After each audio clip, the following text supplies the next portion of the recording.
Assalamu alaikum wa rahmatullahi wa barakatuh. Allah nous rappelle dans le Coran que l'homme sera interrogé sur ce qu'il dit, sur ce qu'il cache et sur ce qu'il divulgue. Chaque parole est comptée, chaque mot est une responsabilité. Il y a des choses qui, une fois sorties de la bouche, ne peuvent plus jamais être reprises, même si elles sont dites à une épouse, même si elles sont confiées à un proche, même si elles sont prononcées avec de bonnes intentions. Car la parole ne disparaît pas, elle laisse une trace, dans les cœurs, dans les relations et surtout dans le registre des actes.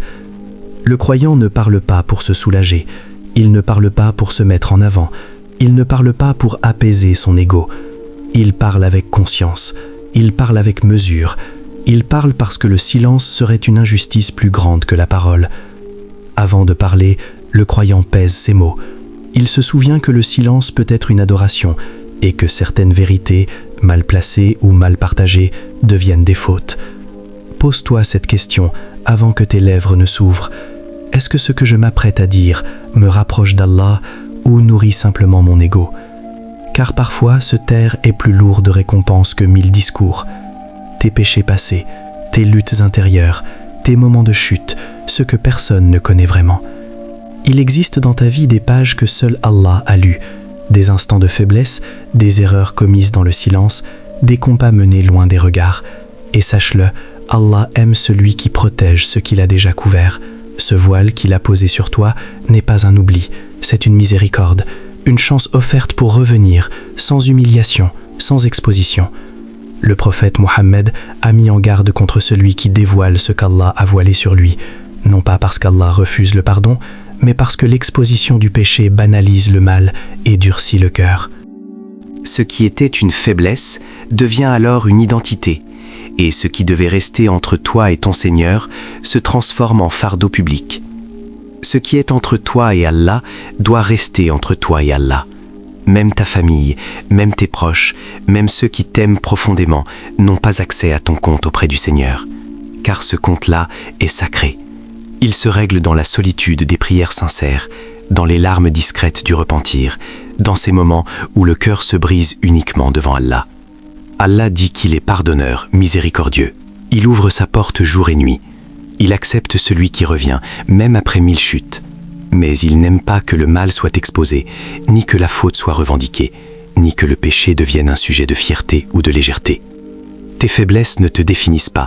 Elles sont un rappel de ton humanité, pas une condamnation. Ce qui te définit, c'est ton retour, ton effort pour te relever, ton choix de préserver la dignité qu'Allah t'a accordée. Garde ce secret avec Allah, car dans ce secret se trouve ta guérison. L'intention est invisible, et c'est précisément pour cela qu'elle est précieuse. Elle naît dans le cœur, loin des regards, loin des applaudissements, loin des jugements. L'intention est le point de départ de chaque action, mais aussi ce qui en détermine la valeur auprès d'Allah. Dès que tu parles trop de ce que tu veux faire, de ce que tu projettes, de ce que tu prépares, tu exposes ton intention. Tu la soumets au regard des hommes, à leurs paroles, à leurs doutes, parfois à leur jalousie, parfois même au mauvais œil. Ce qui était pur devient fragile, ce qui était sincère devient vulnérable. Le Coran nous rappelle que l'homme ne sait pas ce que demain lui réserve. Tu peux vouloir faire le bien, entreprendre une œuvre, corriger une situation, mais le temps, les circonstances et la sagesse d'Allah peuvent modifier le chemin. Lorsque l'intention est exposée trop tôt, la déception peut s'installer si les choses ne se déroulent pas comme prévu. Il y a une sagesse profonde à agir plus que parler. Le silence protège l'intention, il la laisse grandir à l'abri. Il permet à l'action d'être accomplie pour Allah seul, sans interférence extérieure. Parler trop tôt, c'est parfois chercher une validation humaine, avant même d'avoir cherché l'agrément divin. Confie tes projets à Allah. L'intention est invisible, et c'est précisément pour cela qu'elle est si précieuse. Elle naît dans le cœur, loin des regards, loin des applaudissements, loin des jugements. Personne ne la voit se former, personne n'en connaît la sincérité réelle, sauf Allah. Et pourtant, c'est elle qui donne une valeur à chaque action. Une action peut sembler grande aux yeux des hommes, mais être légère auprès d'Allah. Une autre peut paraître simple, presque insignifiante, mais devenir immense par la pureté de l'intention qui l'a fait naître. Dès que tu parles trop de ce que tu veux faire, de ce que tu projettes, de ce que tu prépares, tu exposes ton intention, tu la livres au regard des hommes, à leurs paroles, à leurs attentes, parfois à leur encouragement, parfois à leurs doutes, parfois à leur jalousie, et parfois même au mauvais œil. Ce qui était pur devient fragile, ce qui était sincère devient vulnérable. L'intention, encore jeune, n'a pas eu le temps de s'enraciner, qu'elle est déjà éprouvée. Le Coran nous rappelle que l'homme ne sait pas ce que demain lui réserve. Tu peux vouloir faire le bien, entreprendre une œuvre, corriger une situation, aider, changer, bâtir. Mais le temps, les circonstances et la sagesse d'Allah peuvent modifier le chemin. Lorsque l'intention est exposée trop tôt, la déception peut s'installer si les choses ne se déroulent pas comme prévu, et le cœur peut se fatiguer avant même que l'action n'ait commencé. Il y a une sagesse profonde à agir plus que parler. Le silence protège l'intention. Il la laisse grandir à l'abri. Il permet à l'action d'être accomplie pour Allah seul, sans interférence extérieure. Parler trop tôt, c'est parfois chercher une validation humaine avant même d'avoir cherché l'agrément divin. Confie tes projets à Allah avant de les confier aux hommes. Parle-lui de tes envies, de tes rêves, de tes résolutions. Il connaît ce que ton cœur espère, même quand les mots te manquent. Et surtout, il sait ce qui est réellement bon pour toi, même lorsque ton intention est sincère, mais encore incomplète. Le prophète, paix et bénédiction sur lui, nous a enseigné que les actions ne valent que par les intentions. Cela signifie que deux personnes peuvent faire exactement la même chose, mais l'une sera élevée par son intention, tandis que l'autre n'en tirera aucun bénéfice spirituel. Garde donc certaines intentions comme des trésors cachés entre toi et Allah. Laisse-les mûrir dans le silence, nourris par la prière, la patience et la confiance. Et lorsque l'action se manifestera, qu'elle soit déjà bénie, protégée et acceptée, parce qu'elle est née loin des regards, mais près d'Allah. Même l'amour a des limites de divulgation. Il existe une différence essentielle entre parler pour résoudre et parler pour exposer. Parler pour résoudre, c'est chercher une issue avec sagesse, discrétion et intention sincère. Parler pour exposer, en revanche, naît souvent de la colère, de la frustration ou du besoin d'être validé.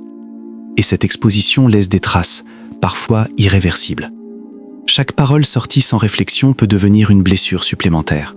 Chaque confidence faite à la mauvaise personne peut transformer un problème temporaire en fracture durable. Car les gens n'écoutent pas toujours avec bienveillance. Ils jugent, interprètent, amplifient, parfois sans le vouloir. La pudeur protège les liens. Elle n'étouffe pas la souffrance, mais elle l'encadre. Elle choisit le bon moment, la bonne personne et la bonne intention. Elle rappelle que toutes les vérités ne doivent pas être dites partout, ni à tout le monde.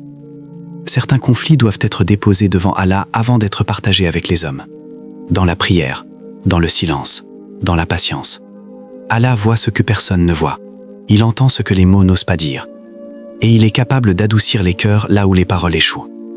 Avant de parler, interroge ton intention. Est-ce pour réparer ou pour soulager ton ego? Est-ce pour préserver ou pour exposer? La sagesse commence souvent par le silence, accompagné de prière. Le couple n'est pas parfait, mais il est précieux. Et parfois, préserver ce qui se vit dans la discrétion est déjà un acte d'adoration envers Allah. Il y a des douleurs que tu ne peux pas expliquer, des épreuves qui ne trouvent pas de mots justes, des nuits où le cœur parle, mais où la langue se tait, des moments de doute, des larmes silencieuses, des questions que tu n'oses pas poser à voix haute. Tout cela, Allah le voit. Il existe des épreuves qu'Allah ne confie pas au regard des gens, mais directement à ton cœur. Elles ne sont pas destinées à être comprises par tout le monde. Car ce qui est fait uniquement pour Allah est ce qui rapproche le plus de lui. La peur est une chose fragile, elle ne se confie pas à n'importe qui, parce que certaines personnes l'exploitent, d'autres la minimisent, d'autres encore l'écoutent sans jamais la comprendre. Il y a des peurs que tu n'oses pas dire à voix haute, pas parce qu'elles sont honteuses, mais parce qu'elles sont profondes. Elles touchent à l'avenir, à la perte, à l'échec, à l'inconnu, à ce que tu ne contrôles pas. Quand tu confies ta peur à un être humain, il te répond selon sa propre limite, selon son expérience, selon ses propres peurs parfois. Mais Allah, lui, ne répond pas à partir d'une limite.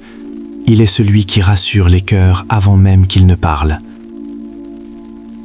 Dans le Coran, Allah rappelle que les cœurs trouvent la tranquillité dans son rappel. Cela signifie que la peur n'est pas d'abord un problème à résoudre, mais un état à apaiser. Et cet apaisement commence quand tu choisis de te tourner vers Allah avant de te tourner vers les autres. Confier ta peur à Allah, ce n'est pas fuir la réalité. C'est reconnaître que certaines choses dépassent ta capacité humaine. C'est dire intérieurement « Seigneur, je ne comprends pas tout, je ne maîtrise pas tout, mais je te fais confiance. » Allah sait exactement ce qui t'effraie. Il sait ce que tu redoutes même quand tu fais semblant d'être fort. Il connaît les scénarios que ton esprit imagine en silence. Et il sait aussi lesquels ne se réaliseront jamais. Quand tu confies ta peur à Allah, elle ne disparaît pas toujours instantanément, mais elle change de place. Elle n'est plus au centre, elle n'est plus aux commandes. C'est la confiance qui commence à prendre de l'espace. La peur devient alors une invitation à renforcer ton tawakkul, à rappeler à ton cœur que celui qui gère l'univers gère aussi ce que tu ne maîtrises pas.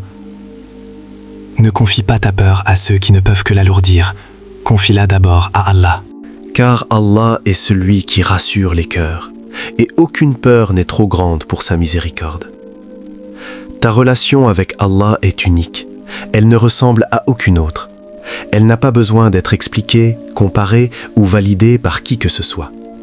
Ce lien-là ne se mesure pas à ce qui se voit, mais à ce qui se vit dans le secret du cœur. Il y a des choses entre toi et Allah qui ne doivent jamais sortir de cet espace sacré.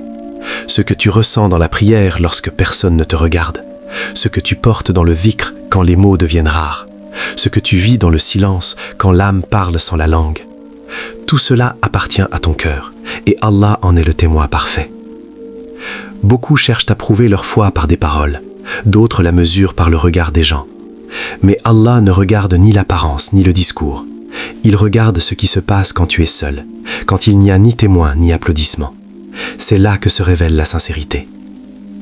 Allah connaît ce que les langues ne savent pas formuler.